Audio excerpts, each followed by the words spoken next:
हरम, स्त्री विमुख जो शंकर है उनको तुम मोह में डाल दो, जाओ। और क्योंकि तुम्हारे अतिरिक्त इस संसार में कोई भी व्यक्ति नहीं है जो शंकर जी को मोह में डाल सके। भूते हरे सानुरागे भवतोपि मनोभव, शापाप शांतिर्भविता तस्मादात्महितं कुरु। अगर वो मोह में पड़ जाएंगे तो फिर आपको भी बहुत बड़ा सफलता प्राप्त हो जाएगी और उसके साथ साथ में हमारा भी हित होगा। आप अपना हित कीजिए। शाप के कारण जो आपकी स्थिति बनी है उससे भी आपको मुक्ति की प्राप्ति हो जाएगी। तृतीय अध्याय के 64वें श्लोक में ये बात स्मरण कराई गई है।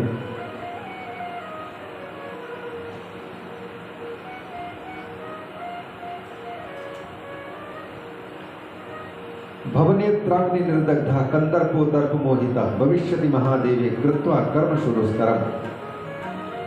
शंकर की आंखों से जलकर के कंदर्प जो दर्प मोहित था, भविष्यति महादेवे कृत्वा कर्म शुरुस्करम, भगवान शंकर के साथ में जो गलत कदम उठाया था उनको भस्म करने के लिए उनको, तो वो जलाने के कारण जो कंदर्प रूप रहित अंग रहित हो गए हैं, कहते हैं यदि उनको मोह में डाल दोगे तो तुम्हारा भी काम बन जाएगा।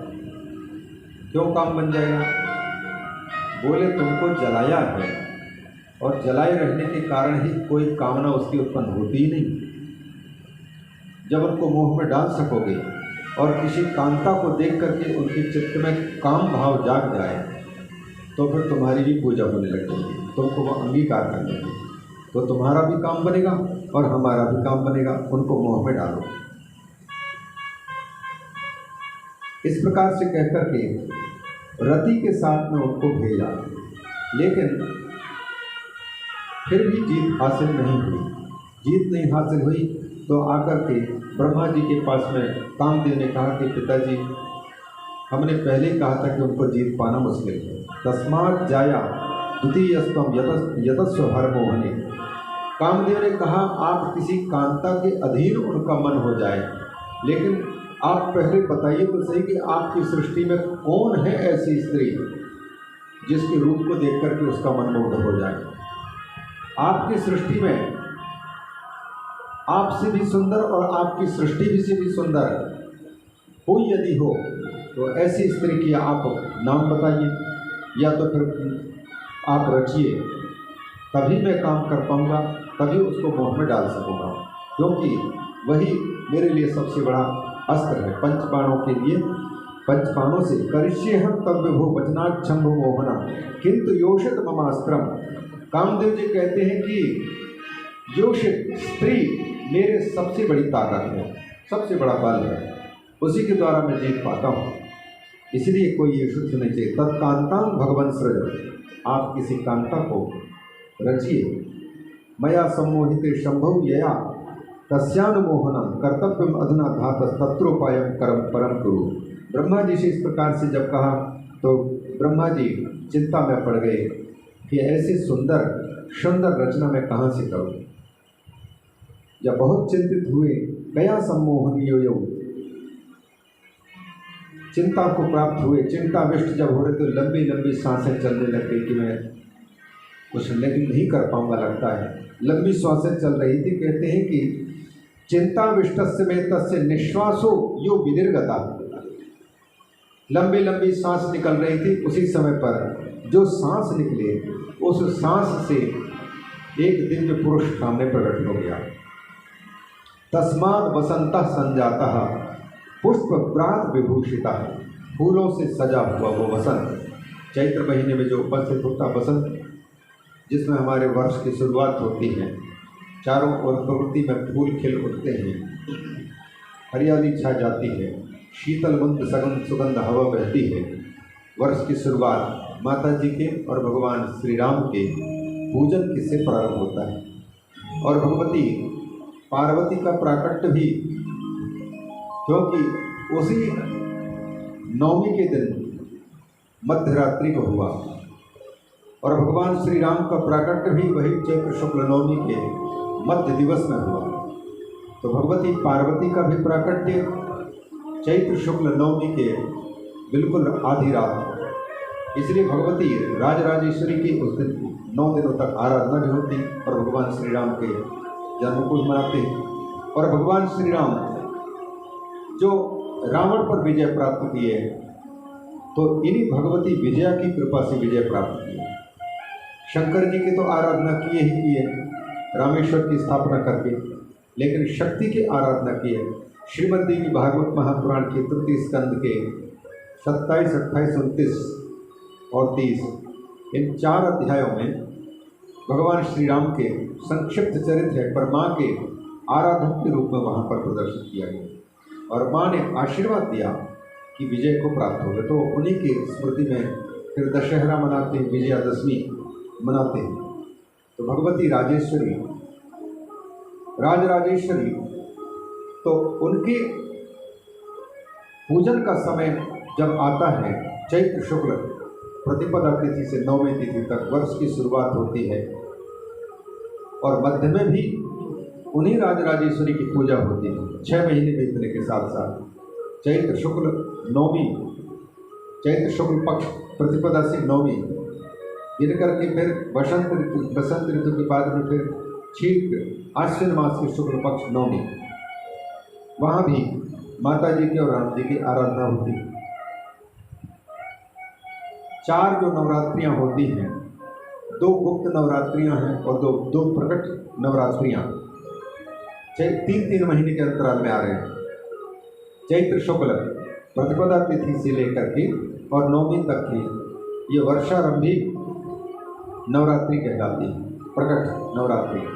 और इसके बाद फिर चैत्र, वैशाख, ज्येष्ठ ये 3 महीने के बाद में आषाढ़ चौथे महीने के रूप में आए, 3 महीने की गुजर करके। तो आषाढ़ शुक्ल प्रतिपदा तिथि से 9वीं तक यह भी एक नवरात्रि है, माता जी की आराधना, पर इसको कहा जाता है गुप्त नवरात्रि, जिनमें साधक गुप्त रूप से आराधना करते हैं और एकांतिक साधनाओं को सफल करते हैं। फिर आषाढ़ से गिन करके देखिए, आषाढ़, श्रावण, भादो इन 3 महीने के बीतने के बाद में आश्विन का महीना आया, चौथे महीने। तो आश्विन के शुक्ल पक्ष से प्रारंभ करते हैं प्रतिपदा तिथि से 9वीं तक, 9 दिनों तक माँ की आराधना, वो भी प्रकट नवरात्रि। और इसके बाद फिर 3 पुनः आश्विन अर्थात कुमार, कार्तिक, अगहन इन 3 महीनों के बीतने के साथ साथ में माघ, फाग, पौष का महीना आता है।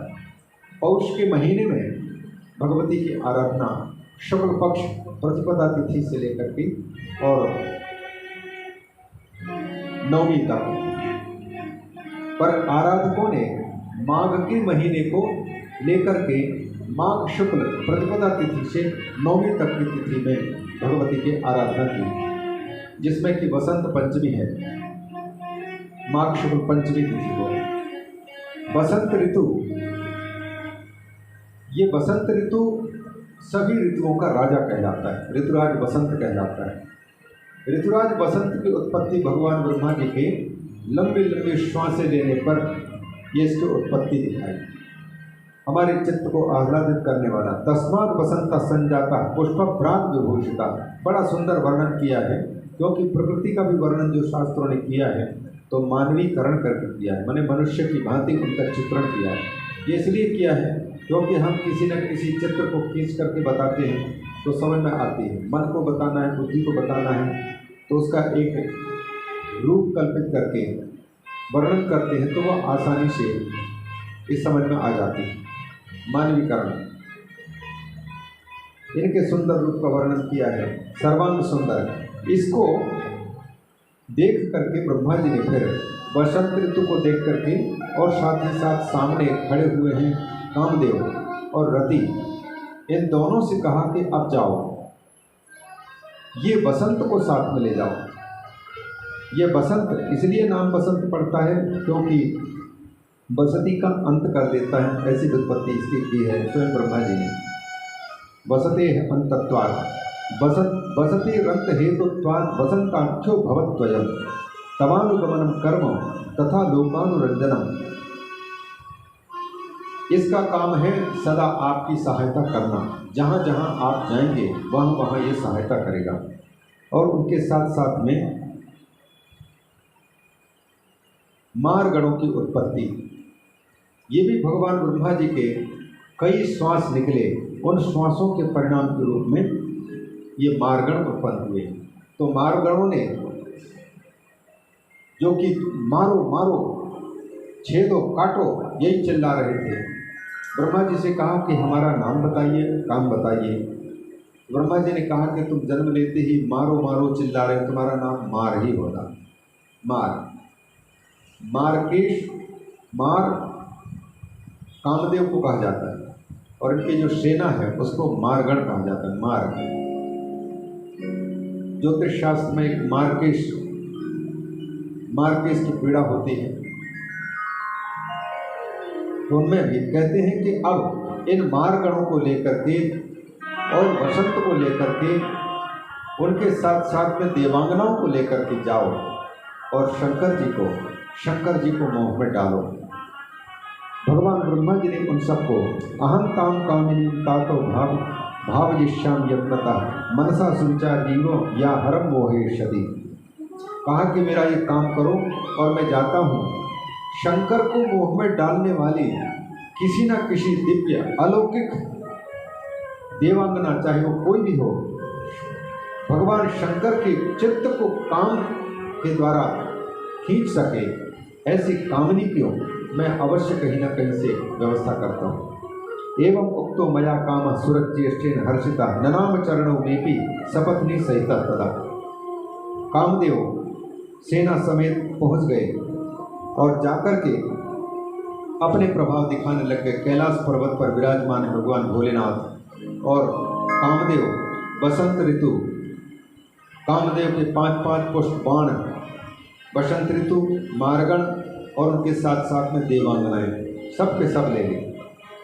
देवताओं को भी काम बनाना था, क्योंकि देवताओं को अगर काम का जब काम अनंग हो जाए, भस्म हो जाए, तो फिर कोई भी व्यक्ति संसार में कामुक नहीं होगा।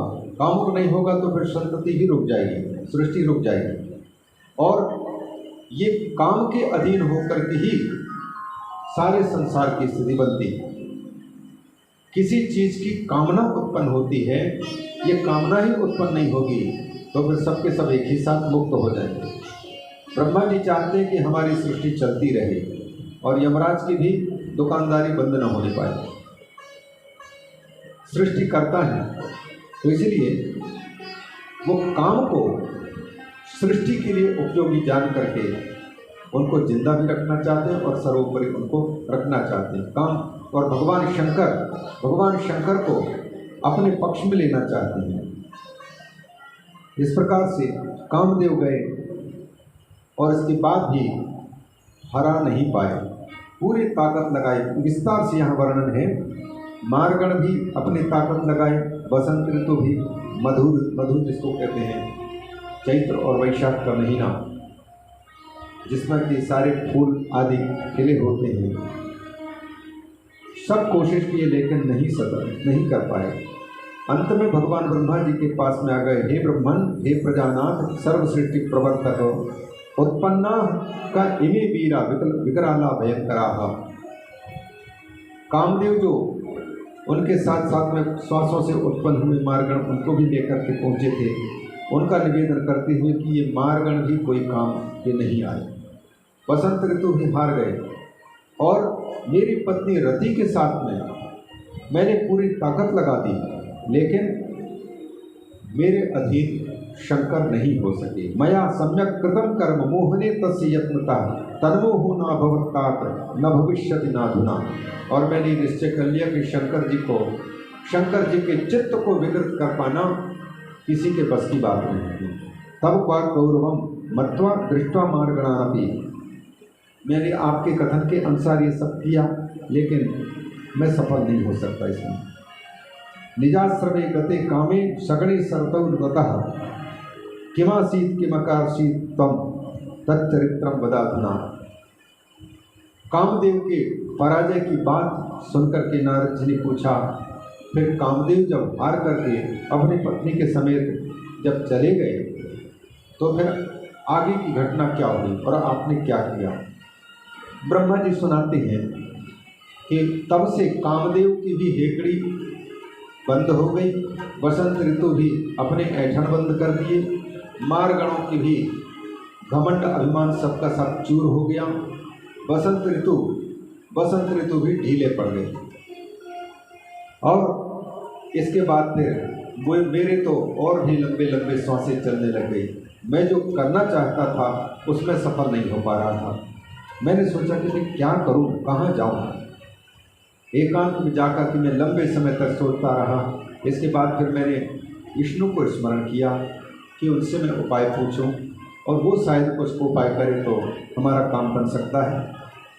हरिम तम सोस्मरम भक्त्या शिवात्मानम स्वदेहदम। अपने देह को मुझे देने वाले जो विष्णु हैं, जिनके नाभि कमल से मैं प्रकट हुआ हूँ, उनको मैंने स्मरण किया। मेरे स्मरण करने पर भगवान तुरंत ही मेरे सामने प्रकट हो गए। मेरे सामने जब प्रकट हुए, चार भुजाएं उनकी, शंख चक्र गदा पद्म धारण किए हुआ, पीतांबर पहना हुआ, मैंने उनकी पहले स्तुति की और स्तुति करके अपने दुख को निवेदन किया। निवेदन के साथ साथ में हमने कहा,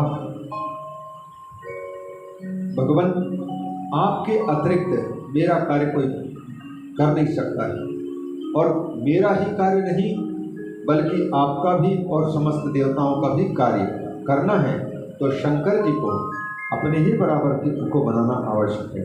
अस्तवम च पुनः प्रेमणा बाष्पगदगदया गिरा हरिराकन्य तत्स्तोत्रम सुप्रसन्न उवाच तामाम दुःखहानिज भक्तानां ब्रह्मांडम शरणम गतम।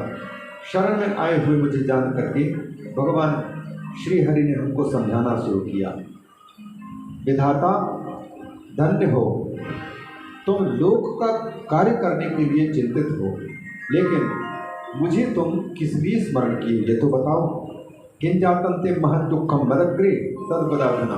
तुम्हारे चित्त में कौन सा बड़ा दुख आ चुका है, हमें आप स्पष्ट करके बता दो। मैं यथाशक्ति तुम्हारे उस दुख को, तकलीफ को, समस्या को समाहित करने के लिए कोई उपाय करूँगा। ब्रह्मा जी ने निवेदन किया, देव मेरी बात सुनिए और सुनकर के थोड़ी बहुत अगर करुणा हो आपके तो कृपा करके उस करुणा का भी दर्शन हमको करा दीजिए। मैंने कामदेव को भेज करके शंकर जी को कामुक बनाना चाहा, लेकिन शंकर वो किसी के बस में नहीं आ रहे, कोई उनको दबा नहीं पा रहा। रुद्र सम्मोहनार्थम ही कामम प्रेषितवान हम परिवार युतम विष्णु समार मधु बांधवम। मार के सहित सबके सहित भेजा, लेकिन मेरा कोई उपाय वहाँ पर सफल नहीं हो सका।